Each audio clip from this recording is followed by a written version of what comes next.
Alléluia. Seigneur, nous voulons encore te dire merci. Cette faveur, c'est une grâce de te connaître et de pouvoir partager ta parole. Encore en ce jour, parle à nos cœurs, instruis-nous. Au nom de Jésus. Amen. Alléluia. C'est encore une opportunité pour moi d'apporter la parole de Dieu dans ces temps difficiles où la Bible en parle. Il y aura un temps où les hommes ne voudront plus entendre la saine doctrine. Et encore aujourd'hui, je voudrais partager quelque chose avec vous sur un thème qui me tient beaucoup à cœur, qui est la louange et l'adoration. La louange et l'adoration. Je dirais même plus sur comment avoir une vie de louange et d'adoration. En tant qu'enfant de Dieu, il est important de savoir que nous avons un but dans la vie, nous avons une destination finale. Et cette destination finale, c'est le ciel. Et lorsque nous serons au ciel, la Bible nous dit que nous passerons notre temps à louer Dieu, à adorer Dieu, à célébrer Dieu. Ce jour-là, il n'y aura pas de prédicateur, parce que nous serons tous face à la parole de Dieu lui-même qui est Dieu. Je pense que notre pèlerinage ici sur cette terre doit nous préparer à ce que nous allons faire au ciel. J'aime dire aux gens que si tu n'aimes pas louer et adorer Dieu, tu vas perdre ton temps au ciel. Mais si déjà sur le temps de ton pèlerinage ici sur cette terre, tu apprends à louer Dieu, à adorer Dieu correctement, tu vas t'épanouir au ciel. Parce que la louange et l'adoration, ce sont deux choses qui touchent le cœur de Dieu. La louange et l'adoration sont des deux éléments qui apportent le miraculeux dans nos vies. Alors que lorsque dans nos assemblées ou bien dans nos réunions, nous louons, nous adorons Dieu, nous nous préparons tout simplement à ce que nous allons faire au ciel. C'est comme si nous faisons un entraînement des actes de ce que nous allons faire lorsque Jésus viendra prendre son Église. Alors apprends à aimer la louange et l'adoration. Il est difficile d'apprendre à aimer quelque chose si tu ne sais pas au préalable ce qu'est cette chose. Alors on va voir qu'est-ce la louange exactement, qu'est-ce l'adoration. Et aussi on va essayer de comprendre quel est l'impact de la louange, de l'adoration dans ma vie personnelle, dans mon église locale, même au sein de ma famille. Qu'est-ce que la louange peut apporter réellement. Et aussi nous allons voir comment être un bon adorateur ou un bon louangeur. Je ne sais pas si ça se dit, mais ça sonne bien, louangeur. Alléluia. Tout d'abord, nous allons commencer à parler de la louange. Définir un peu qu'est-ce la louange exactement. La louange, par définition, c'est, selon la parole de Dieu, la louange est une proclamation de qui est Dieu, un rappel de ce qu'il a fait et de ce qu'il est capable de faire. En d'autres termes, la louange, ce sont des déclarations que nous faisons, des proclamations de ce que Dieu est, de qui Dieu est. Et lorsque nous louons, nous rappelons à Dieu les choses qu'il a faites et les choses qu'il est capable de faire encore aujourd'hui. La louange peut se traduire par des chants ou même par la prière de louange. Parce que la louange aussi est une sorte de prière, est une manière de prier. J'aime beaucoup le psaume 136 qui dit les qualités de Dieu, qui loue Dieu, louons Dieu, louons Dieu. Et le verbe louer, c'est vanter les mérites de quelqu'un. Lorsque nous louons Dieu, nous vantons ses mérites. Nous dirons, tu es capable de changer les choses. Tu es ce Dieu qui a divisé la mer Rouge en deux. Tu es ce Dieu qui est puissant. Tu es ce Dieu qui est capable. Nous proclamons qui est Dieu. Nous rappelons ce qu'il a fait au passé.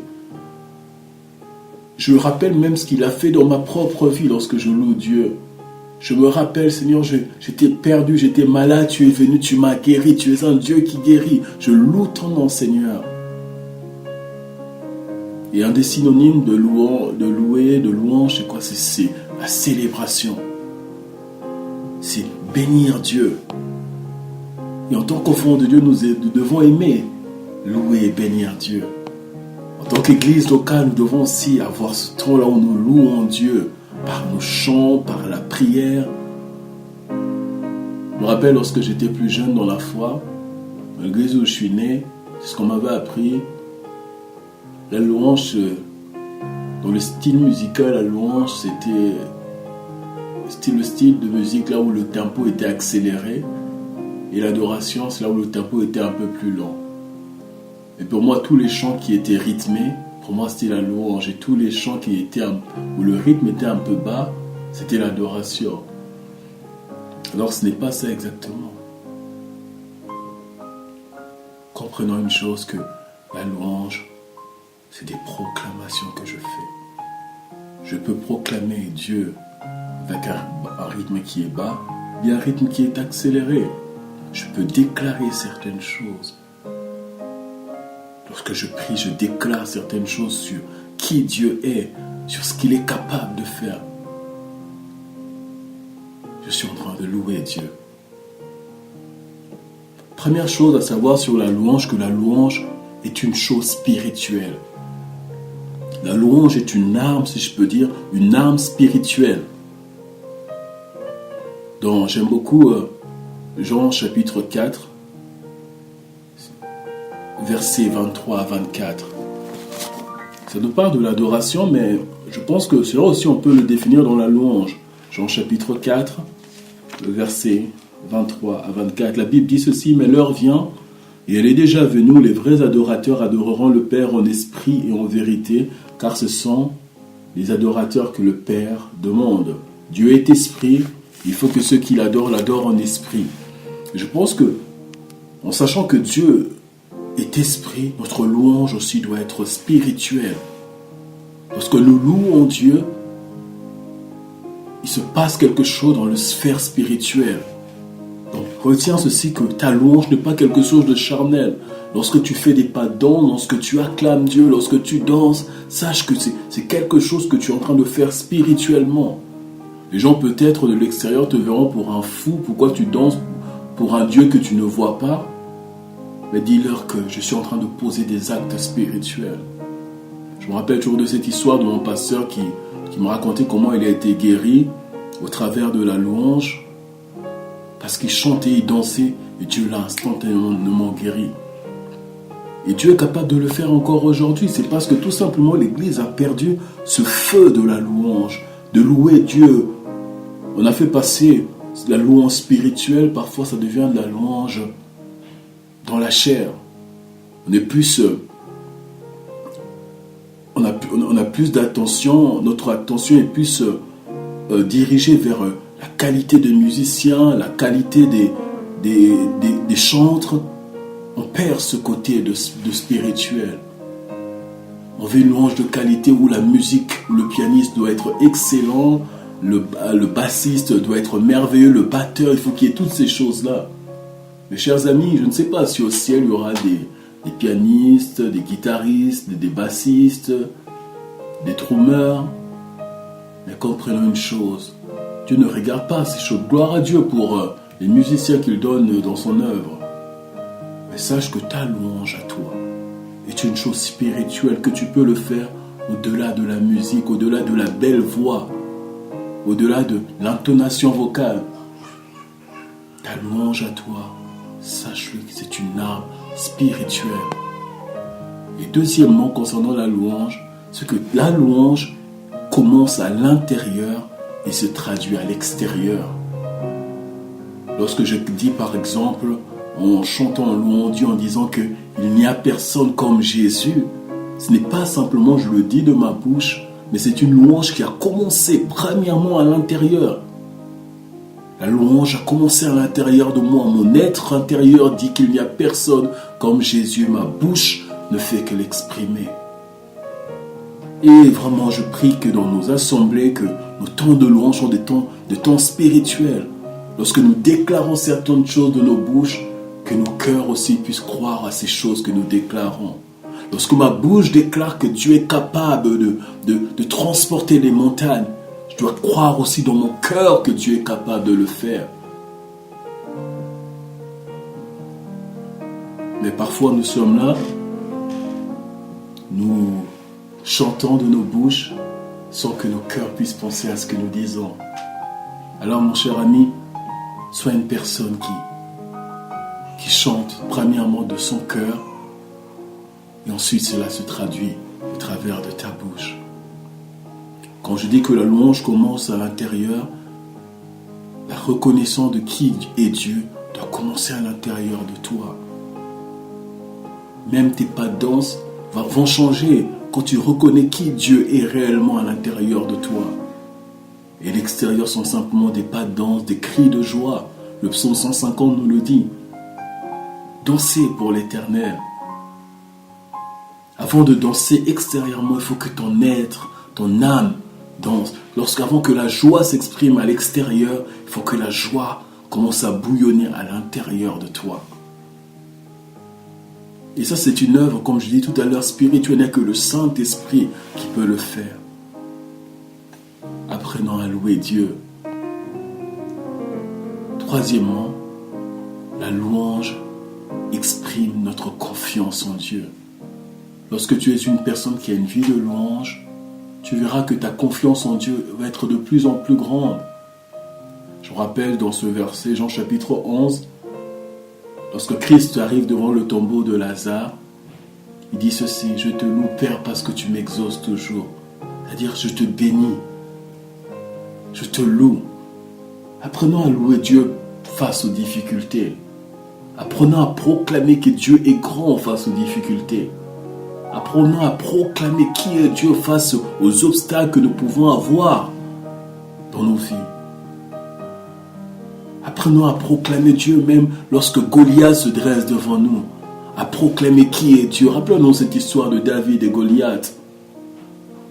Goliath, ce géant qui faisait peur à toute l'armée d'Israël. Mais David vient et dit ceci: qui est cet incirconcis qui se permet d'insulter mon Dieu? Parce qu'il connaissait qui était ce Dieu qu'il croyait.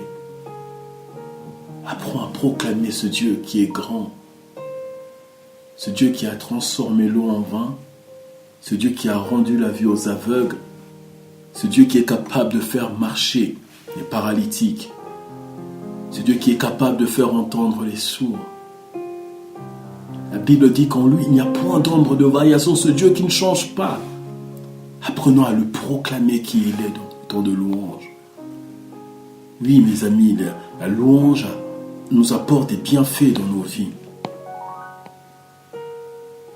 La louange fait fuir nos ennemis. Lorsque nous louons Dieu, lorsque nous sommes dans une assemblée où on loue Dieu, lorsque tu as une vie de louange, le diable fuit loin de toi.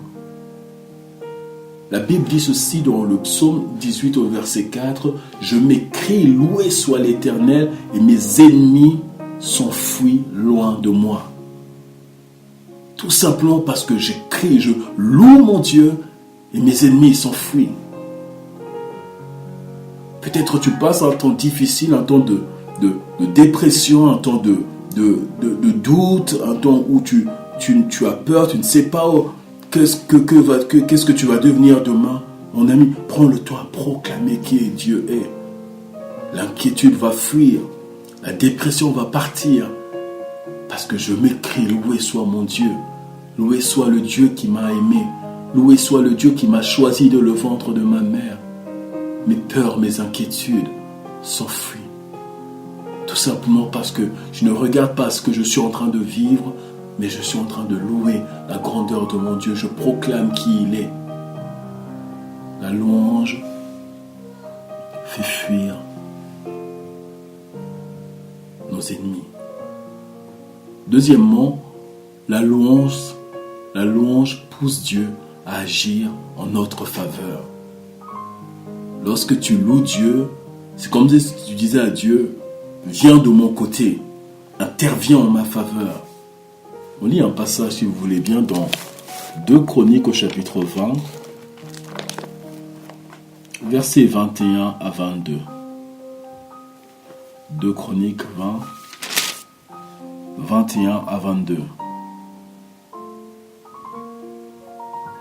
La Bible dit ceci, puis d'accord avec le peuple, il nomma des chantres qui, revêtus d'ornements sacrés et marchant devant l'armée, célébraient l'Éternel et disaient, louez l'Éternel, car sa miséricorde durera toujours.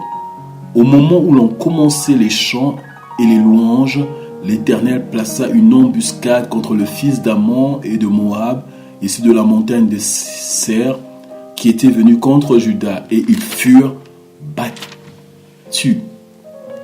Au moment où ils ont commencé à louer le Seigneur, l'Éternel lui-même commence à mettre des embuscades face aux ennemis d'Israël.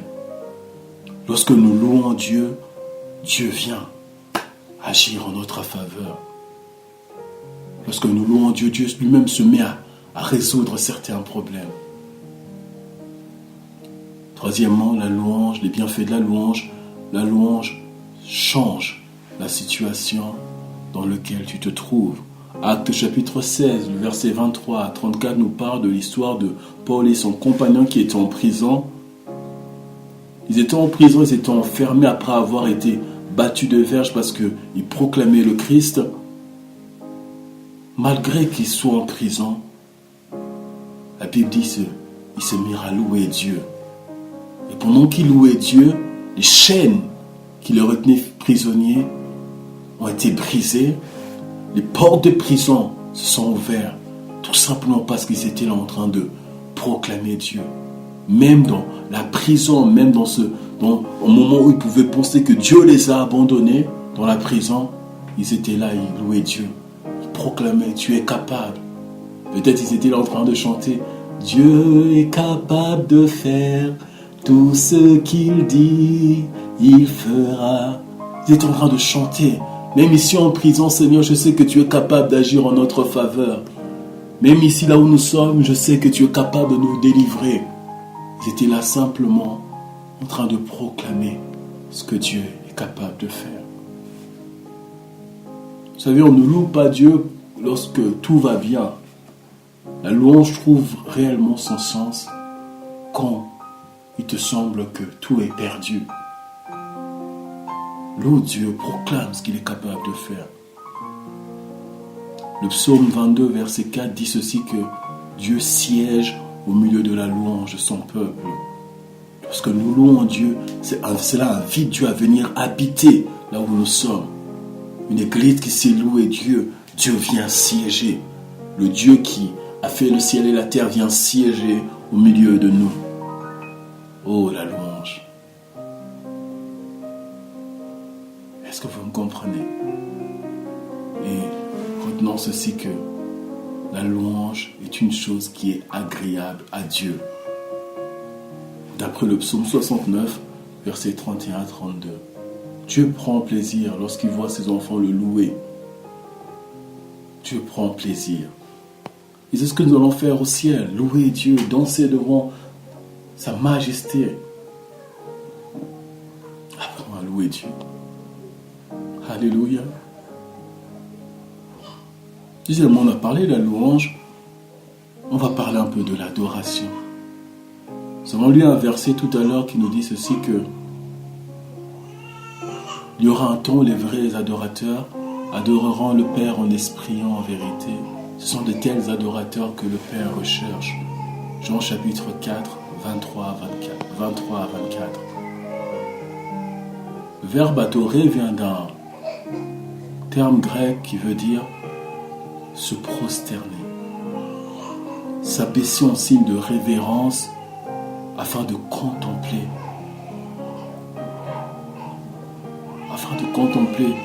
Dieu.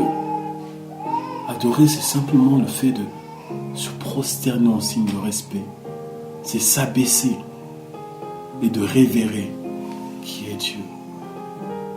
Dans l'adoration, c'est mon cœur qui se prosterne. Je me prosterne et je reconnais qui tu es. Je me prosterne et mes yeux voient qui tu es, je contemple qui tu es.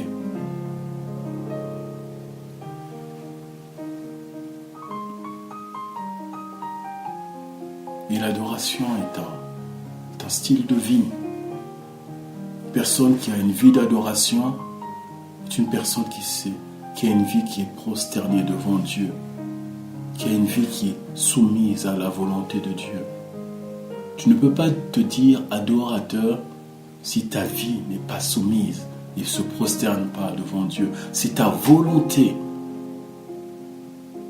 ne se prosterne pas devant Dieu, si tes désirs ne sont pas soumis aux désirs de Dieu. Une personne qui aime adorer Dieu, c'est une personne qui est capable de dire à Dieu, non, ce que moi je veux, ce que toi tu veux, accomplis-le. L'adoration, ce n'est pas simplement de dire à Dieu qui il est. Ce n'est pas simplement d'élever la voix et lever les mains vers le ciel. Mais l'adoration commence à l'intérieur. C'est je me prosterne devant toi. Ma vie se prosterne devant toi. Mon cœur se prosterne devant toi.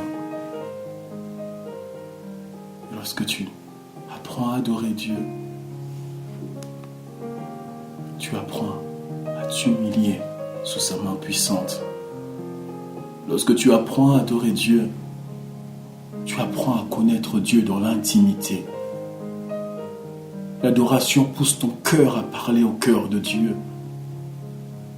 L'adoration te pousse à rentrer pleinement dans l'intimité de la présence de Dieu. Dans l'adoration, tes yeux peut-être peuvent être fermés, mais tu contemples spirituellement ton Dieu. J'aime ce chant de Paul Baloche qui dit « Ouvre les yeux de mon cœur, ouvre les yeux de mon cœur, je désire te voir. » Dans l'adoration, tes yeux sont fermés, mais ton cœur est en train de voir Dieu. Tes yeux spirituels sont en train de contempler la grandeur de Dieu. Jean 4, 23 à 24, on l'a dit. La Bible dit qu'il y aura un temps les vrais adorateurs. Si Jésus parle de vrais adorateurs, c'est qu'il y a aussi des faux adorateurs. Je dirais que les faux adorateurs sont ceux qui proclament de leur bouche, qui adorent Dieu de leurs lèvres, mais leur vie, leur cœur n'est pas soumis à Dieu.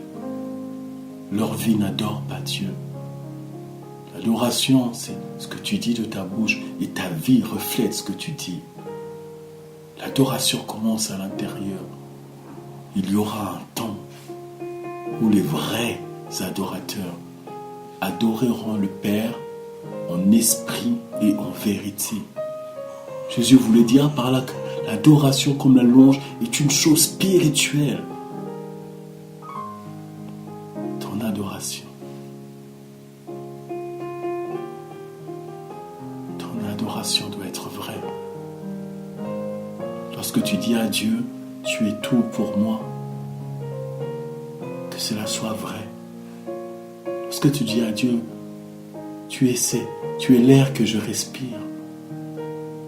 Lorsque tu dis à Dieu, je ne suis rien, sans toi ma vie n'a pas de sens, que cela soit vrai dans ton cœur. Seigneur, apprends-nous à t'adorer. L'adoration te pousse à contempler Dieu, à être encore plus proche de Dieu. Et dans l'adoration, une des choses qui est très importante, c'est quand tu contemples Dieu, tu vois sa sainteté. Lorsque tu vois la sainteté de Dieu, l'Esprit de Dieu viendra te convaincre de ton état et tu auras simplement envie de dire « Seigneur, je ne suis pas digne. Je vois mon état et je vois combien tu es saint et moi je ne suis pas digne de t'adorer. » C'est là où ton adoration trouve un sens. Et dans l'adoration, c'est un moment de contemplation. Un moment où tu contemples Dieu. Un moment où tes yeux cherchent à voir Dieu. Dans l'adoration, apprends à regarder Dieu. Apprends à regarder Dieu afin qu'il te touche. L'adoration est un temps d'intimité où tes yeux Cherche simplement à regarder, à contempler Dieu. Retenons ceci que nous sommes changés parce que nous contemplons.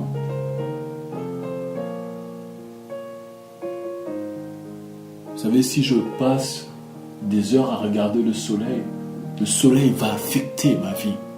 L'éclat du soleil va affecter mes yeux. Et plus tu passes du temps à adorer Dieu, à contempler Dieu, à voir Dieu, la vie de Dieu va t'impacter. Alors une église qui sait adorer Dieu, c'est une église où les vies vont être changées. Je ne dis pas une église qui sait chanter des chants d'adoration, mais une église qui pousse le peuple à adorer Dieu, qui sait conduire les enfants de Dieu à contempler Dieu. C'est une église où les vies sont changées. Parce que lorsque le peuple de Dieu contemple le Seigneur, ils sont transformés par lui. Apprenons à contempler Dieu. Et les bienfaits de l'adoration, c'est que l'adoration change ton cœur. Parce que quand tu contemples Dieu, tu vois qu'il est un Dieu bon. Cela te pousse à devenir bon. Tu dis à Dieu, tu es un Dieu saint. Cela te pousse à devenir saint, à vivre dans la sainteté. Lorsque tu contemples Dieu, tu vois qu'il est un Dieu juste. Cela te pousse à être juste comme ton Dieu. Alléluia. Un des aspects de l'adoration, c'est que l'adoration, très souvent, nous pousse à la repentance. Parce que quand tu contemples comment Dieu est, combien il est saint, cela te pousse à la repentance. Peut-être lorsque tu fermes tes yeux, tu lèves les mains vers le Seigneur, tu te mets à adorer Dieu, peut-être des larmes vont couler sur ton visage, et tu vas commencer à te voir. Seigneur, je ne suis pas digne. Seigneur, pardonne-moi mes erreurs. Église, apprenons à adorer Dieu. La Bible dit ceci, que l'on ne donne que ce que l'on a. Si nos chantres ne connaissent pas l'intimité de Dieu, ils ne pourront jamais communiquer l'intimité de Dieu au peuple. Si nos dirigeants d'assemblée ne connaissent pas l'intimité de Dieu dans l'adoration, ils ne pourront jamais contempler, connecter les gens dans cette intimité. L'adoration. Chers amis, apprenons à adorer Dieu. Dieu veut qu'on puisse l'adorer vraiment. Alléluia. Seigneur, je veux avoir une vie d'adoration. Est-ce que tu peux dire avec moi? Seigneur, donne-moi une vie d'adoration. Je veux être un homme, une femme qui te loue, qui t'adore, qui vit dans ton intimité. Je veux connaître l'intimité du Père. Et l'adoration, c'est, nous ne disons pas des mots que des hommes ont déjà dit. Je me rappelle, lorsque j'étais plus jeune, dans la foi, il y avait, dans mon église, dans l'assemblée locale là où j'étais, une sœur, lorsqu'elle adorait le Seigneur, elle disait toujours, tu es un Dieu 3 fois saint. Et moi aussi, j'ai pris ça, je commençais à dire dans ma prière, sans pour autant comprendre ce que cela voulait dire. N'essaie pas de piquer les mots, les phrases que ton frère ou ta sœur dit dans l'adoration. Apprends à dire à Dieu ce qu'il est avec tes propres paroles. Peut-être dire à Dieu, sans toi ma vie n'a pas de sens. Sans toi je suis perdu.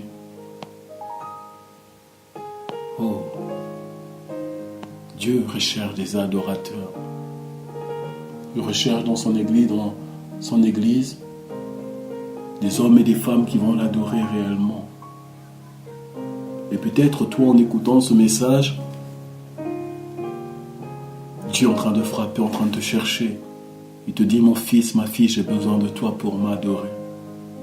Car je recherche des hommes et des femmes qui veulent m'adorer, qui veulent prosterner leur vie face à ma volonté.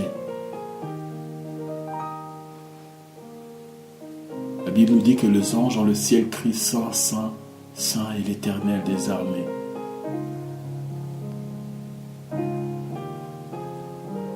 L'adoration change nos cœurs, comme je vous l'ai dit. Et plus tu adores Dieu, plus cela augmente le respect que tu as pour lui. Parce que tu apprends à mettre Dieu à sa place. L'adoration remet Dieu à sa place et toi tu prends ta place à toi.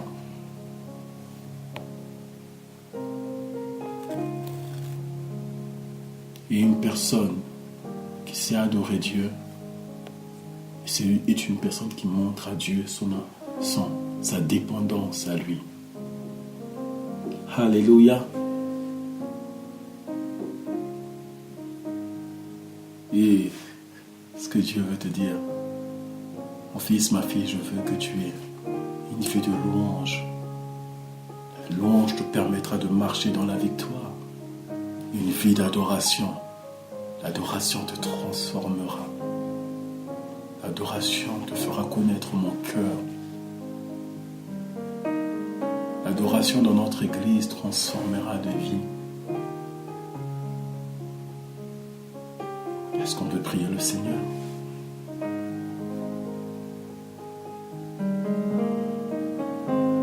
Merci Saint-Esprit encore pour ta présence. Tu es celui qui parle à nos cœurs, qui nous instruit.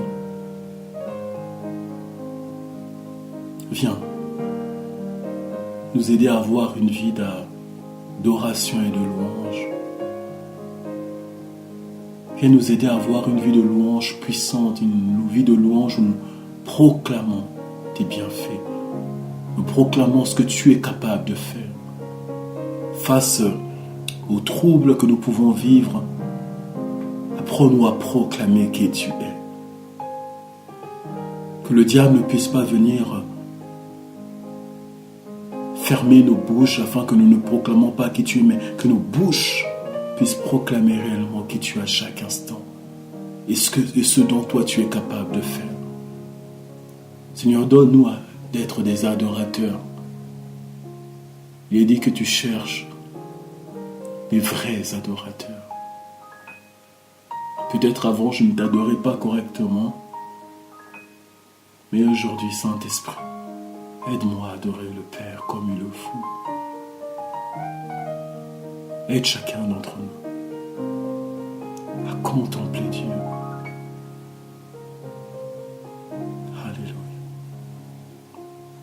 Soyez bénis au nom de Jésus.